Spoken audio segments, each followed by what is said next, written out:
Hello दोस्तों, स्वागत है आपका फिजिक्स एरिया चैनल पर। जैसा कि आप लोग जानते हैं, हम लोग इस टाइम क्लास 10th का फिजिक्स पढ़ रहे हैं, जिसमें हम लोग को पढ़ना है प्रकाश का परावर्तन तथा अपवर्तन। ये फिजिक्स का फर्स्ट चैप्टर है।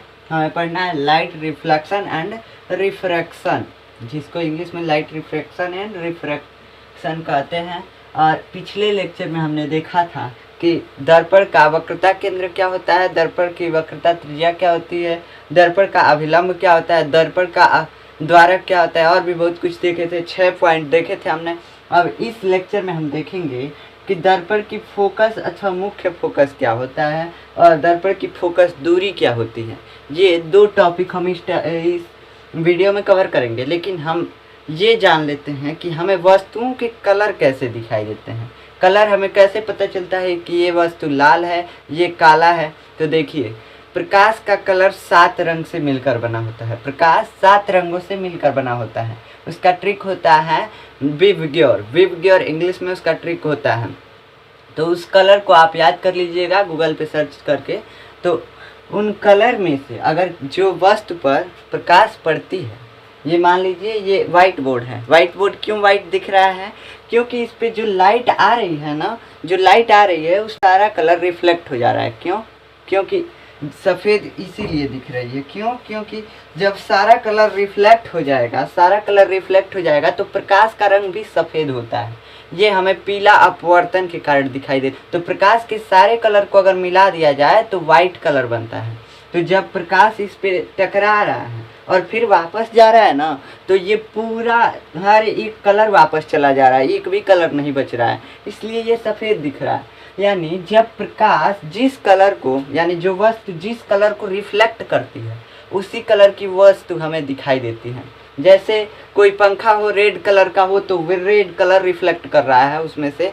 अब रेड कलर, उसमें ऐसा कलर भी हो सकता है कि प्रकाश में वैसा कलर ना हो, लेकिन वो जो 7 कलर होते हैं प्रकाश में, उसमें से अगर किसी को मिलाया जाए तो इतने कलर, जितने कलर हम दुनिया में देखते हैं, सारे कलर बन सकते हैं उन 7 कलर से मिला करके। ऐसा कोई कलर नहीं है जो प्रकाश में नहीं है। यानी 2 कलर को मिलाया जाए तो कोई भी कलर मिल सकता है हमें, जो प्रकाश में हमें दिखाई नहीं देता है।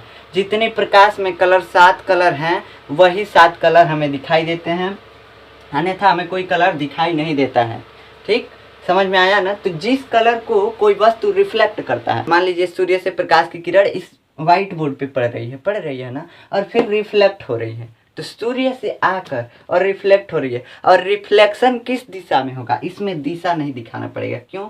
क्योंकि ये तो वस्तु है, इसका ये किसी दिशा में नहीं रिफ्लेक्ट करेगा, हर एक दिशा में ये रिफ्लेक्ट कर रहा है, हर एक दिशा में लाइट छोड़ रहा है, तभी तो हमको पूरा व्हाइट बोर्ड दिखाई दे रहा है। नहीं छोड़ेगा लाइट तो हमको व्हाइट बोर्ड दिखाई नहीं देगा। कोई भी वस्तु लाइट छोड़ती है तभी हमें वस्तुएं दिखाई देती हैं। ठीक, तो हमने क्या देखा कि जब जिस कलर को कोई भी वस्तु रिफ्लेक्ट करता है, वो वस्तु उसी कलर का दिखाई देता है। यानी हर वस्तु पर प्रकाश पड़ने के बाद वह प्रकाश को कुछ रिफ्लेक्ट करता है, कुछ भाग रिफ्लेक्ट करता है ना, तभी तो दिखाई देता है।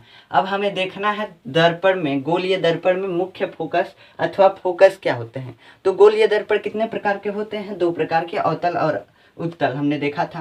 तो अब मान लीजिए ये अवतल दर्पण बन गया। तो यहाँ पे हमने देखा था कि इसका वक्रता केंद्र, जो जिस गोले से ये दर्पण बना होता है, उसके केंद्र को कहते हैं। और ये पोल हो गया इसका, यानी ध्रुव, इसको P से दिखाते हैं और इसको C से दिखाते हैं, C से, सेंटर ऑफ कर्वेचर। क्यों P और C से दिखाते हैं? P से होता है पोल और C से होता है सेंटर, इसलिए। और इसको छोटा लिखने के लिए इस P और C को लिखते हैं। यानी यहाँ पे लिखेंगे दर्पण का ध्रुव, तो ये बड़ा लिखना पड़ेगा ना, तो इसलिए हमको यहाँ पे एक संकेत के रूप में लिख देते हैं कि P यानी पोल है, दर्पण का ध्रुव है, हम पढ़ सकते हैं। यहाँ पे केंद्र है, वक्रता केंद्र लिखना पड़ेगा दर्पण का, तो इसलिए लिखना पड़ता है C, यानी का मेन एक्सिस, यानी मुख्य अक्ष ये होता है, हमने बताया था। और यहाँ से और यहाँ तक क्या होता है, इसकी वक्रता त्रिज्या, फोकस दूरी निकालनी है हमें। कई हमने क्वांटिटी बताए थे। अब दर्पण का द्वारक भी मैंने बताया था, दर्पण का द्वारक क्या होता है। तो दर्पण का द्वारक किसको कहते हैं, हमने बताया था। तो इतना ही का हमें इसमें ज़रूरत है फोकस निकालने के लिए, तो हमने इतना ही इस वीडियो में बताया है। पिछला लेक्चर आप जाके देख सकते हैं, उसमें हमने बताया है। अब यहाँ पे मान लीजिए कोई वस्तु से, किसी वस्तु से अनंत से प्रकाश की किरण आ रही है। अब अनंत क्या होता है? अनंत होता है वक्रता केंद्र के कुछ दूर बाद। अब यहाँ पे रहेगी वस्तु तो वक्रता केंद्र और अनंत के बीच कहलाएगी। अगर इससे दूर गई, ये वक्रता केंद्र है ना, यहाँ पे रहेगी तो वक्रता केंद्र और अनंत के बीच। और जब इसके बाद चली गई, इसके और दूर चली गई, वक्रता केंद्र से बहुत दूर, तो उसको बोलते हैं अनंत।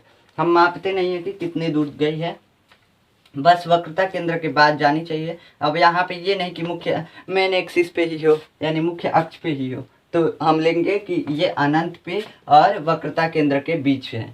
तो अब मान लीजिए वस्तु है और ये अनंत पे है, और अनंत से यह प्रकाश की किरण छोड़ रही है, तो ये प्रकाश की किरण रिफ्लेक्ट चारों दिशाओं में करेगी, हर एक दिशा में करेगी। तो हम इसको बस मान लेते हैं कि ये सीधा, एक सीधा भी तो करेगी ना हर एक, ठीक। तो हम इसको दर्पण से मिलाते हैं। अब दर्पण रिफ्लेक्ट करेगा, इसको रिफ्लेक्ट करेगा ना, दर्पण का यही काम ना होता है, रिफ्लेक्ट करना। रिफ्लेक्ट करके हमारी आंखों पे प्रकाश डालता है तो हमें दिखाई देती हैं वस्तुएं, ठीक, हमने बताया है। अब यहाँ से मान लीजिए नीचे से भी एक सीधी आ रही है, ये तो हर दिशा से ना रिफ्लेक्शन करेगा, नीचे से भी एक सीधी आ रही है। अब इसने फिर से रिफ्लेक्शन किया, रही है ऐसे आ रही है, इधर से भी ऐसे जा रही है और ऐसे आ रही है, ठीक। तो ये आपतित किरण है, ये परावर्तित किरण है। तो ये मुख्य अक्ष पे यानी मेन एक्सिस पे जिस बिंदु पे काटती हैं उसी को बोलते हैं फोकस। फोकस अथवा मुख्य फोकस, इसको एफ से दिखाते हैं। फोकस इंग्लिश में भी इसको फोकस ही बोलते हैं, इसलिए इसको एफ से दिखाते हैं, एफ लिख देते हैं, इसका मतलब होता है फोकस अथवा मुख्य फोकस। अब ये यहाँ पे जहाँ पे काटती है रिफ्लेक्शन के बाद, वहीं पे ये बनता है फोकस।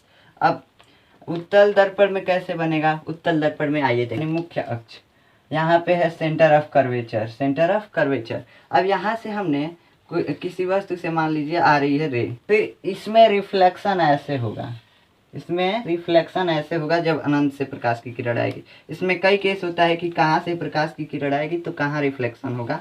अभी फर्स्ट केस बस जान लीजिए कि ये जब अनंत से आती है तो इसमें फोकस पे आ जाती है और इसमें ऐसे चली जाती है, ठीक।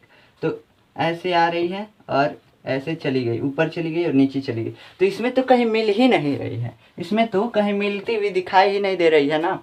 तो इसको हम कल्पना करके मिलाते हैं, देखिए कल्पना करके मिलाते हैं। अब दर्पण के पीछे हम मिला सकते हैं? नहीं ना, दर्पण के पीछे तो पेंट होगा, इधर से लाइट तो हम डाल नहीं सकते।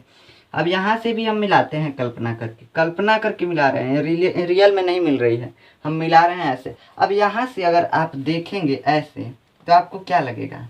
यहाँ से अगर ऐसे अपना आँख करके देखेंगे तो क्या लगेगा? क्या लगेगा? लगेगा कि ये प्रकाश की किरण जो है ये इस बिंदु से आ रही है, इस बिंदु से आ रही है। आप एक बार प्रैक्टिकल करके देखिएगा उत्तल दर्पण में, तो ये लगेगा कि इस बिंदु से आ रही है, लेकिन ये रियल में तो यहाँ से आ रही है ना, रियल में यहाँ से आ रही है, लेकिन ये लग रहा है कि इस बिंदु से आ रही है। तो जिस बिंदु से आती हुई प्रतीत हो रही है ना, वही इसका फोकस होता है या मुख्य फोकस होता है, इसमें काल्पनिक फोकस होता है।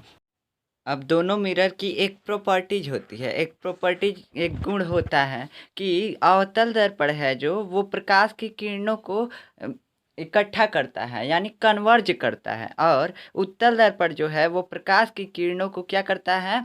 फैलाता है यानी डाइवर्ज करता है।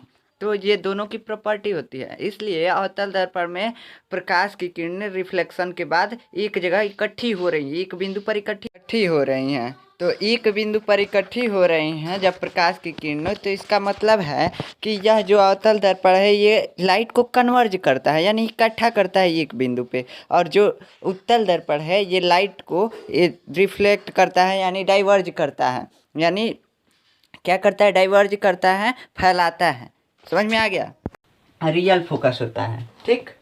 इसमें काल्पनिक होता है यानी वर्चुअल होता है, इसमें रियल होता है। इसमें वर्चुअल, इसमें रियल फोकस होता है। इसमें वर्चुअल इमेज भी बनता है ज़्यादातर, और इसमें रियल इमेज बनता है। इसमें एक केस ऐसा होता है जिसमें वर्चुअल इमेज बनता है, इसमें अवतल दर्पण में, और इसमें हरदम वर्चुअल इमेज ही बनता है। अब आप कहेंगे कि समतल दर्पण में तब फोकस क्या होता है? तो समतल दर्पण में देख लेते हैं, लेकिन उसको अगले वीडियो में देखते हैं क्योंकि ये वीडियो लंबा हो जाएगा। मिलते हैं अगले लेक्चर में, तब तक के लिए धन्यवाद।